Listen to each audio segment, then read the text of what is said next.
Olá pessoal, sejam todos e todas bem-vindos ao Estúdio PBR, direto da CERAWeek 2024. Nosso bate-papo de agora é com o diretor de EIP da Petrobras, Joelson Mendes. Joelson, obrigado pela gentileza de abrir esse espaço na sua agenda para bater um papo com a gente. A gente está aí no segundo dia da CERAWeek, muitas discussões acontecendo. E como a gente estava conversando agora há pouco, antes de começar a gravação, uma certeza de que o óleo continuará importante na geopolítica global por muitos anos e que a gente precisa dar sustentabilidade para que a gente continue garantindo segurança energética a partir da produção de óleo. Eu queria entender como que vocês estão vendo na Petrobras esse movimento, esse alinhamento de toda a indústria global a favor de uma busca de sustentabilidade futura para a produção de óleo, para garantir segurança energética em todo o globo. Boa tarde, Felipe. É um prazer estar aqui contigo. Esse tema é dos temas mais relevantes, mais conversados aqui na CERAWeek, né? Demanda de óleo, sustentabilidade dessa produção para o futuro. Uma coisa que está clara para todo mundo, para todas as companhias, e eu percebo um movimento muito organizado de todas as grandes companhias de petróleo no mundo, é ir na direção da transição, é entender que também a transição é inexorável. Então a gente percebe claramente todos muito preocupados com as suas emissões do escopo 1 e 2, são aquelas que são no processo produtivo, mas também querendo diminuir emissões de escopo 3 indo para renováveis, por exemplo, né? Indo para fontes alternativas. Então essa tendência a gente percebe em todas as grandes companhias do mundo, né? E a gente percebe que realmente só serão sustentáveis ao longo prazo as companhias que forem nessa direção. Ao mesmo tempo que é inexorável, se percebe também que a transição ela é lenta, como o próprio nome diz, né, é uma transição, e que vai levar muitos anos, e que existe uma necessidade do crescimento do consumo de energia no mundo. Esse aumento do consumo de energia no mundo vai acontecer. Vai acontecer com um pouco da troca da matriz dos combustíveis fósseis para renováveis. Qual é a velocidade que isso vai acontecer? Ainda é uma incógnita, porque tem todas as questões dos custos envolvidos, da viabilidade, né? Tem muitas novas formas de energia, hidrogênio, amônia, e mesmo o uso de baterias, vários minerais que são necessários para essa questão da eletrificação que a gente precisa na nossa indústria como um todo, no nosso mundo como um todo. Então isso vai levar um tempo, isso está levando um tempo, e as projeções de petróleo que a gente olha das grandes agências que fazem essas projeções, se colocam cenários para o futuro. Ninguém tem condição de afirmar qual vai ser o consumo de petróleo e gás em 2050. Mas existem cenários, e eu diria que o cenário que todo mundo tenta fazer acontecer é o cenário dos acordos que foram feitos no Acordo de Paris.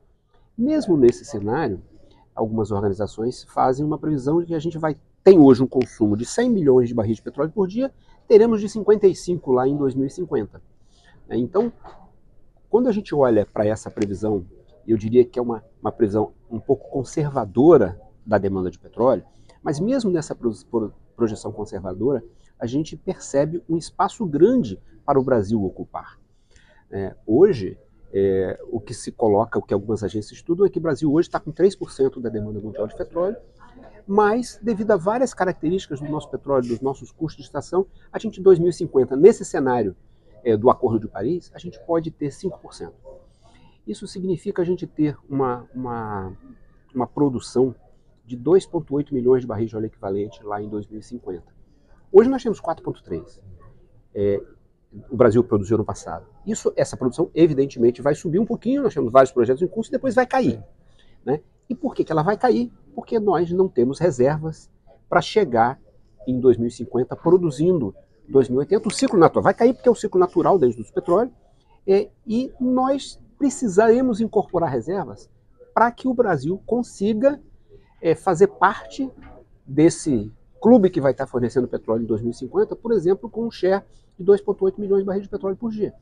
E hoje, com as reservas que nós temos, com os projetos que nós estamos implantados, nós vamos chegar lá com menos de 1 milhão. Então nós estamos hoje com 4,3 milhões de barris de óleo equivalente por dia, E se nós não colocarmos novas reservas, vamos chegar em 2050 com menos de 1 milhão. Então, em 2040, a gente vai estar com 2,5 milhões. A gente já está se tornando importador em 2040 se a gente não tiver novas grandes descobertas que possam agregar reservas para o país. É evidente que existe um grande esforço da Petrobras e das demais empresas que estão lá, da agência reguladora, da PPSA, de que novas áreas sejam colocadas para leilão e que se possa buscar novas fontes no país. Nós acabamos de entrar em Pelotas, nós temos um trabalho grande na margem equatorial, nós temos ainda muita coisa para trabalhar em termos de exploração nas bacias de Campos e Santos, temos um orçamento importante de exploração nessas áreas, e precisamos fazer novas descobertas. Nós entendemos por que a gente insiste muito na margem equatorial, que não é uma coisa pequena, são 5 bacias na margem equatorial, 5 bacias sedimentares.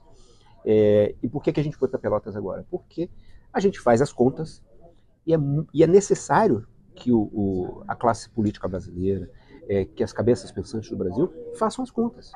Peguem os números e façam as contas. Qual é a decisão que o Brasil quer ter? O Brasil quer ser importador de petróleo daqui a 15 anos? Quer ser muito importador de petróleo daqui a 25 anos? Ou a gente quer pelo menos equilibrar o jogo, né? Então a gente realmente precisa de novas descobertas e está aí a nossa insistência de ir para novas fronteiras, tanto no Brasil quanto no exterior. Mas em termos de país, a nossa grande questão é o Brasil. Quando você fala, Josso, da questão da margem, como é que vocês hoje estão, como que está faz um update para a gente, como está, vocês fizeram um poço agora recente, né, na Bacia Potiguar? Na Bacia Potiguar, estão trabalhando para fazer um segundo e também trabalhando para fazer um poço na Foz, né? Como é que está esse? Na realidade, a gente já está no meio da perfuração do segundo, tá? A gente terminou o primeiro. Temos lá as informações que os nossos geocientistas ainda vão estudar melhor, junto com as informações que teremos no segundo poço. Mas já estamos perfurando o segundo poço e ao terminar esse segundo poço, talvez seja necessário um teste ou não, mas de qualquer maneira, em X semanas, poucas, essa sonda vai estar disponível.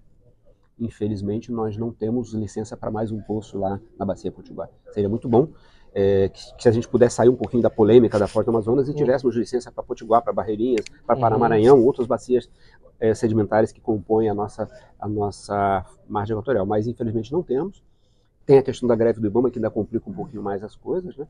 Mas, provavelmente, se a gente não receber nenhum tipo de input do IBAMA nas próximas semanas, a gente vai terminar esse segundo poço, vai ficar em análise aí os resultados para o futuro e vamos novamente trazer a sonda lá para o Sudeste, porque lá a gente tem licença para perfuração, né? E aí tem bastante trabalho, tanto no desenvolvimento da produção, quanto no que a gente chama do workover, que é atuar em algum poço que seja necessário, quanto na exploração.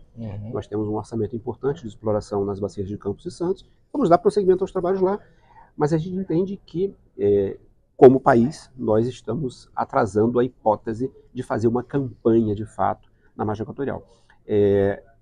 Quando a gente coloca muita perspectiva em 1 ou 2 poços, é ruim, porque exploração você precisa de uma campanha, você precisa de muitos dados. Né? E foi isso que aconteceu, por exemplo, na Guiana, onde a Exxon furou 60 poços antes de fazer a descoberta, 60 poços secos. Eles acreditavam muito, assim como nós acreditamos na nossa margem equatorial, a Exxon acreditava muito no potencial da Guiana. Até que um dia encontraram, já estão produzindo mais de 600 mil barris, e daqui a alguns anos vão estar produzindo quase 2 milhões de barris, aqui do nosso lado. Né? Então, o que eu estava tentando dizer antes é que se nós não fizermos novas descobertas, pelo ciclo da indústria do petróleo, nós vamos chegar num pico aqui no Brasil, lá por 32, e vai começar um declínio natural. E aí só fazer conta. A ordem de grandeza desse declínio é de 10% ao ano. Então nós vamos chegar em 2050, que as metas do Acordo de Paris estão lá para 2050, com uma produção pífia, muito pequena. Então daí o esforço de uma companhia como a Petrobras, que é uma companhia que está baseada no Brasil, que tem o seu grande esforço no Brasil, de buscar novas reservas no Brasil e no exterior. E todas as críticas que a gente vê diariamente a campanhas, a possibilidade de perfuração na região da margem equatorial, como é que a Petrobras responde a essas críticas? Como é que a Petrobras pode clarificar o trabalho que é? Porque assim, a Petrobras está muitos anos fazendo e tem um know-how nessa área offshore. Essa questão é extremamente relevante, porque acho que o que está por trás não é nenhuma questão ligada à exploração e produção em si, nessas bacias. Me parece muito mais uma questão ideológica de não querer que o Brasil vá para novas fronteiras por conta do aquecimento global, né? Então, mas voltando aqui para a nossa realidade, o que a gente faz?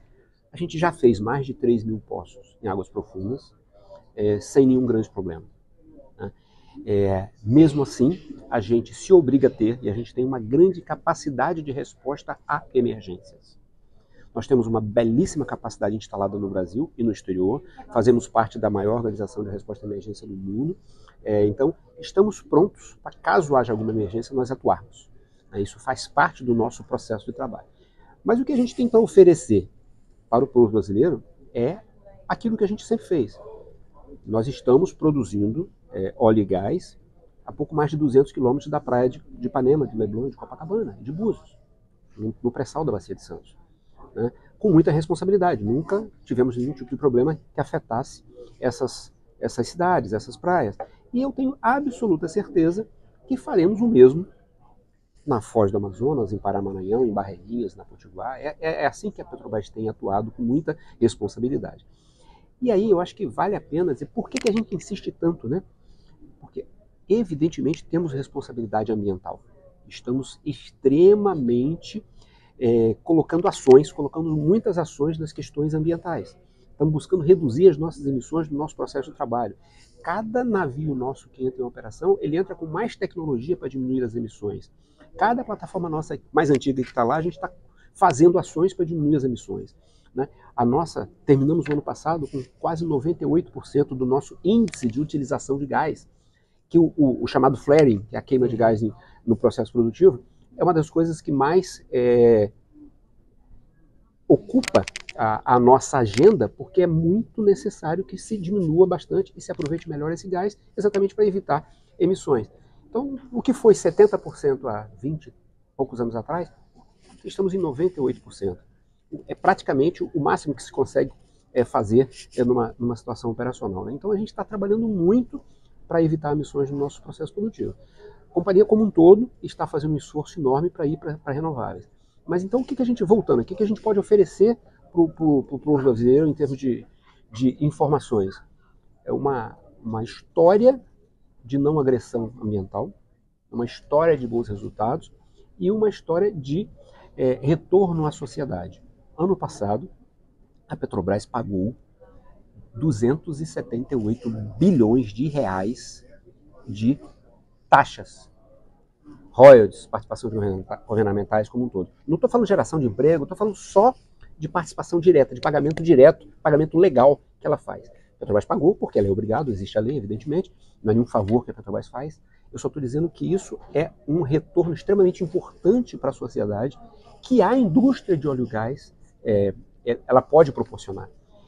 E aí o interessante quando a gente olha para o consumo energético das populações do norte e do nordeste do país, comparado com o consumo energético do sul e sudeste, uma região a princípio um pouco mais rica, existe uma disparidade enorme, né? E essa disparidade não é por falta de energia elétrica, é por poder aquisitivo. E a indústria de óleo e gás tem uma grande capacidade de aumentar o poder aquisitivo. Com isso que eu falei, com os impostos, mas com a geração de emprego, com a geração de uma cadeia de suprimentos ao redor das atividades. Você vai no estado do Rio, nas cidades lá próximas da Macaé, por exemplo, tem uma cadeia de fornecedores que estão instalados ali. Então, se a gente tiver o desenvolvimento da margem equatorial brasileira, a gente vai ter também um desenvolvimento de uma cadeia de fornecedores no norte e no nordeste do país. Então, a gente tem condição de contribuir muito para que haja uma diminuição disso que é chamado de pobreza energética. Nós temos uma pobreza energética muito grande no país, ou seja, um consumo de energia per capita muito baixo comparado com os países mais desenvolvidos. E qual é a tendência? A tendência é que esse consumo aumente. Sim, a transição vai ser feita com mais energia, né? A transição vai ser feita com mais energia. O mundo vai precisar de mais energia. E para que haja essa maior equidade. O grande problema, um dos grandes problemas do Brasil, é a desigualdade social. E a gente só vai conseguir combater essa desigualdade social oferecendo mais trabalho, mais tributos e mais desenvolvimento para as regiões do país, né? Então a gente está muito ligado nas questões ambientais, mas a gente não pode esquecer as questões sociais, que são das maiores que o país enfrenta. Claro. Quando você fala desse olhar para novas fronteiras, se a gente não fizer isso no Brasil, o caminho é fazer fora? Buscar em outros países? Olha, a Petrobras ela tem por obrigação dar retorno ao seu acionista, né? Quase 40% das ações da Petrobras são do acionista povo brasileiro, do governo do Brasil. Mas a gente tem a obrigação de buscar oportunidades. E a gente está buscando oportunidades basicamente aqui na América Latina e no oeste da África. Porque é uma área que a gente conhece bem, nós temos expertise para isso, somos a maior operadora de águas profundas do mundo. Não é o diretor da Petrobras que está dizendo, a gente ouviu o Patrick Pouyanné falando isso aqui, a gente ouve a Shell falando, a gente ouve a Exxon falando, a gente ouve a S&P falando. Nós somos o maior operador de águas profundas do mundo, tem maior expertise. Então, a gente quer aproveitar essa expertise, principalmente no Brasil, mas também podemos aproveitar um pouco aqui do lado, né? Então, eu acho que cabe as duas coisas. Cabe a gente fazer tudo que tem que fazer no Brasil e cabe um pouco fazer fora de forma muito seletiva. Nós não vamos para qualquer lugar fazer qualquer coisa.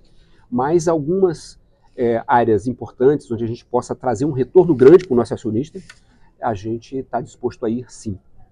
A própria Guiana é uma possibilidade que faria sentido para a Petrobras, estando ali perto da gente? Faz sentido a Guiana, faz sentido o Suriname, porém, hoje, o que a gente enxerga é que as grandes oportunidades lá já estão na mão de outros players. Mas nós estamos atentos, tá, Felipe? A gente, ontem, eu e o presidente Jean nos reunimos com o diretor da empresa estatal do Suriname, por exemplo. Então a gente está conversando, assim como a gente conversa com várias e várias empresas, vários e vários países, a gente está olhando sim. Mas eu diria que hoje, essa coisa você tem que chegar cedo. Por isso que a gente está olhando para o oeste da África. Chegar depois que já se instalou todo mundo, né? No pré-sal chegou um monte de gente, mas depois que a Petrobras já estava lá. Hoje nós somos o grande player do pré-sal. Né? Os outros chegaram depois da gente. Então as grandes primeiras descobertas foram nossas. Assim como as grandes primeiras descobertas na Guiana e no Suriname são das empresas que lá estavam. Por isso que nós estamos com um olhar atento para prospectos geológicos similares ao que temos aqui no oeste da África, por exemplo. Tá? Mas sempre lugares que estão aí em evidência, como Guiana e Suriname, são da nossa atenção. Mas o que a gente precisa estar muito atento, que a indústria de óleo e gás, você às vezes tem um prospecto bom aqui, do ladinho dele não está bom. Sim. Né? Então lá já ofereceram tem vários exemplos assim, vários e vários. Então vários prospectos que já foram oferecidos, o nosso time de geologia e geofísica já olhou e não achou que valia a pena, né? Então o trabalho da Petrobras é um trabalho muito técnico. Então, para chegar uma oportunidade para que o diretor de IP avalie, o time técnico lá já avaliou, já disse se vale a pena ou não. As nossas decisões são muito técnicas, evidentemente fazemos uma análise de portfólio, uma análise econômica, né, mas é o nosso time técnico que nos mostra se determinada oportunidade vale ou não vale a pena.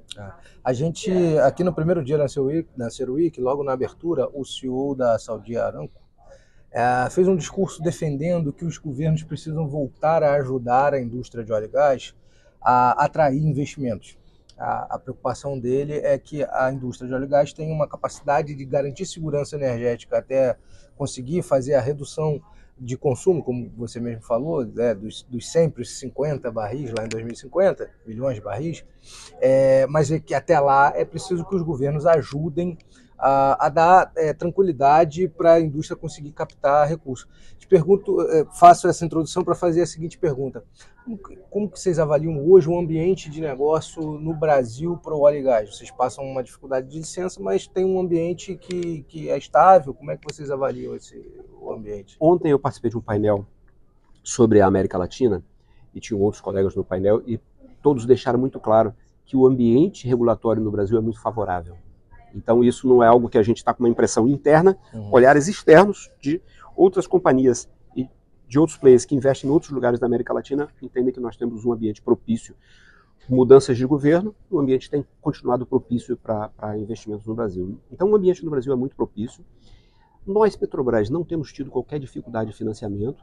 Na realidade, nós temos conseguido diminuir a nossa dívida, estamos num nível de dívida que a gente considera ideal, estamos conseguindo com que os nossos projetos sejam implementados.